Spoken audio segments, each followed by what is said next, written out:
focus on supporting the mother during this time. The whole family, from the husband to the ate to the kuya, really supporting that breastfeeding journey. Kasi madaling bumitaw eh. At hindi siguro nila, syempre kung ikaw yung nanay, hindi mo naman inaaral tong data na to, I don't know kung... And by the way, Your Honor, that's why it was very important to include in the law na ito is ini-include din sa med school. Kasi not all doctors, and I've talked to, not yung personal page ng mga anak ko, but I've talked to a lot of doctors na wala naman yan masyado sa sermon nila sa mga nanay. From the OB, sana tuloy-tuloy yun, di ba? From the barangay health worker to the doctor na nagbibigay ng prenatal hanggang sa check-up ni baby, lahat yun. Talagang dinidikdik sa kanya, breastfeed. We can do better with all of those, I believe, Your Honor. I agree. And thank you, Gentle Lady from Taguigan Pateros, for, I think, the most important clue you've given us today dun sa pag-cite nyo ng pinaka-importanting dahilan, bakit tumitigil sa full breastfeeding before the 6 months at least for women going back to work, including sa gig at informal economy. So, ibig sabihin, once we leave the most conducive breastfeeding environment, which is the home, edi sana katulong nung babae yung environment workplace. Na yan. Yes, para dun din maglikha ng breastfeeding environment such as we have been creating here at the Senate. So maraming salamat po kay Senator Pia Cayetano, Mr. President. Lastly, I have filed Senate Bill 566, Magna Carta for Women in the Informal Economy, precisely to help bridge this gap that we have been talking about. At sana po magkaisa din kami ni Senator Pia at lahat ng mga kabaro natin dito. Ayan, si Senator Loren din na nag-interpolate din kanina sa layunin ito. Maraming salamat po, Senator Pia. Babasahin ko po yung bill nyo na yan at I will share my ideas on how to improve the lives of our women in the informal sector, especially with this issue on breastfeeding their babies. Thank you so much for the Deputy Minority Floor Leader's interventions. With due thanks to our Deputy Minority Floor Leader. Majority Floor Leader. Yes, Mr. President, may I just put into the records of this August Chamber our sincerest thanks and gratitude to our dear colleague, Senator Pia Cayetano, for yearly and regularly reminding us not just to support her advocacy, but also reminding us that we can make a difference and we could be of help in any way. And so again, we put our full support to her advocacy. With that, Mr. President, I move that we refer the privileged speech of Senator Pia Cayetano and all the interpellations and manifestations thereon to the Committee on Health and Demography. I so move, Mr. President. Any objection? Hearing none. Motion is approved, and congratulations to Senator Pia Cayetano.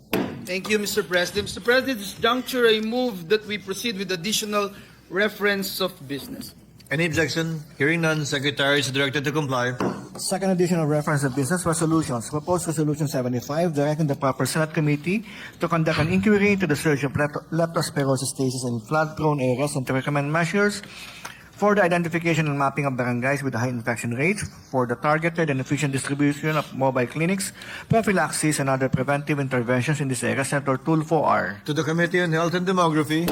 76, congratulating and commending the Philippine Women's National Ice Hockey Team for winning the gold medal at the 2025 International Hockey Federation Women's Asia Cup, held on 6 June 2025 in Al Ain, United Arab Emirates, Senator Marcos. To the Committee on Rules. 77, directing the Senate Committee on Women, Children, Family Relations, and Gender Equality to conduct an inquiry on the alleged cases of child abuse and rescued 156 children under the custody of Pastor Jeremy Ferguson of the New Life Baptist Church of Mexico, Pampanga, and all other abuses committed in orphanages and other alternative care facilities, with the end in view of strengthening child protection laws and reinforcing regulations and oversight of public and private child care institutions. Senator Ontiveros. To the Committee on Women, Children, Family Relations, and Gender Equality. 78, directing the appropriate Senate Committee to conduct an inquiry into the incident involving the falling of cement debris from a condominium building in Quezon City that severely injured a 12-year-old student, with the end in view of strengthening laws and safety regulations and building maintenance and public safety in common areas of condominiums and other structures. Senator Tulfo To the R. Committee on Public Works and Urban Planning, Housing, and Resettlement. 79, directing the Committee on Foreign Relations to conduct an inquiry into the status of the country's One China policy and the risk of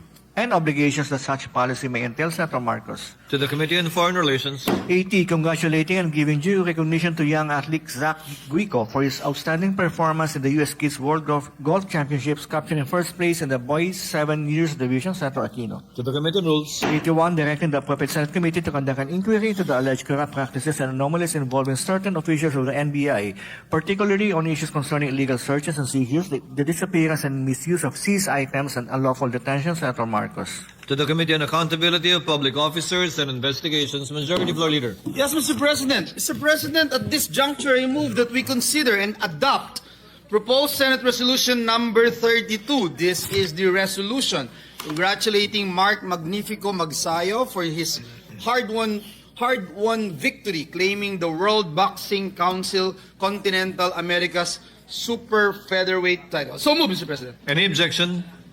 Hearing none, motion is approved. The resolution number 32 is hereby adopted. Thank you, Mr. Majority President. Leader. Mr. President, this juncture, I move that we consider and adopt proposed Senate Resolution number 33.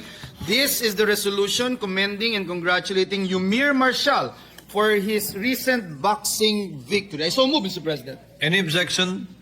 Hearing none, motion is approved. Proposed Senate Resolution number 33 is hereby adopted. Thank you, Mr. President. Mr. President, I move that we consider and adopt proposed Senate Resolution number 43, taking into considerations proposed Senate Resolution numbers 46 and 61. This is the resolution congratulating and commending Alexandra Alex Maniego Ayala for her historic achievements and outstanding contributions to Philippine tennis. So move, Mr. President. Any objection? Hearing none, motion is approved.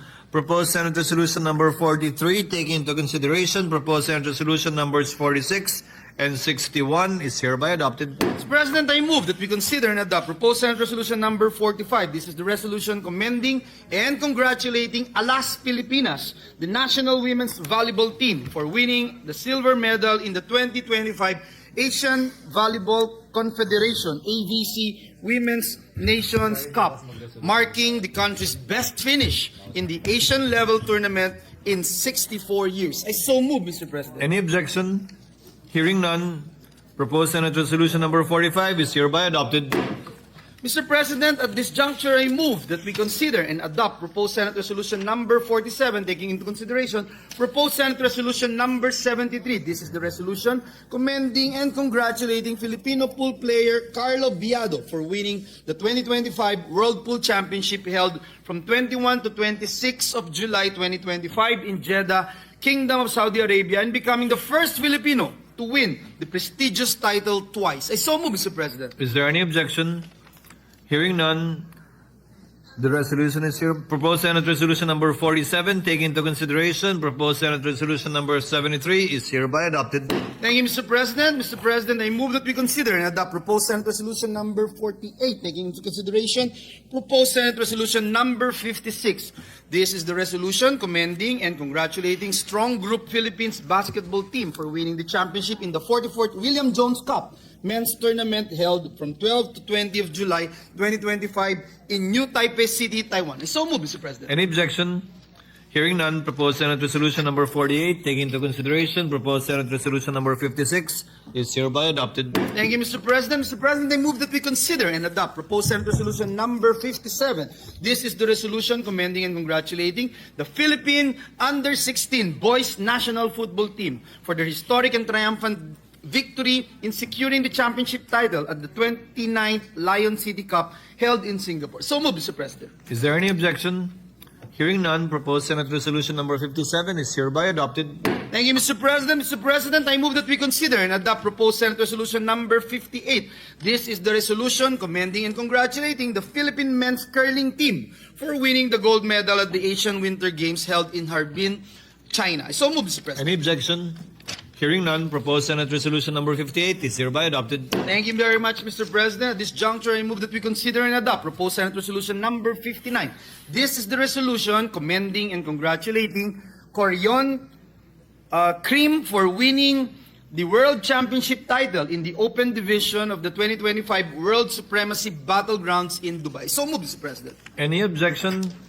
Hearing none, proposed Senate Resolution number 59 is hereby adopted. Mr. Majority Leader. President, I move that we consider and adopt proposed Senate Resolution number 60. This is the resolution commending and congratulating the Makati Football Club Girls Under-13 team for capturing the championship title in the 2025 Gothia World Youth Cup held in Gothenburg, Sweden. So moved, Mr. President. Is there any objection? Hearing none, proposed Senate Resolution number 60 is hereby adopted. Mr. President, just some administrative matters. The Majority Leader may proceed. With the permission of the body, upon the instruction of the chairperson of the Committee on Justice and Human Rights, I move to elect Senator Bongo, Vice Senator Mark Villar as member of the said committee. So move, Mr. President. Any objection? Hearing none, the aforementioned member is so elected to the Committee on Justice and Human Rights. Thank you very much, Mr. President. And at this juncture and pursuant to Rule 10, Section 18, and upon instruction of the chairperson of the Committee on Cultural Communities and Muslim Affairs, may I respectfully manifest the designation of Senator Lauren Legarda as additional vice chairperson of the said committee. Any objection?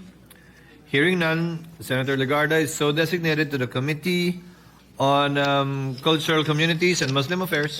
Thank you very much, Mr. President. And Mr. President, with the consent of the body and upon the instruction of Senator Alan Peter Cayetano and with the conformity of Senator Bam Aquino, I move to transfer the primary committee referral of Senate Bill number 102, Makakapagtapos Ako Act of 2025, and Senate Bill number 103, the Third Commission on Education Act, from the Committee on Basic Education to the Committee on Higher Technical and Vocational Education, and to make secondary committee referrals of the same measures to the Committees on Basic Education and Finance. I so move, Mr. President. Any objection?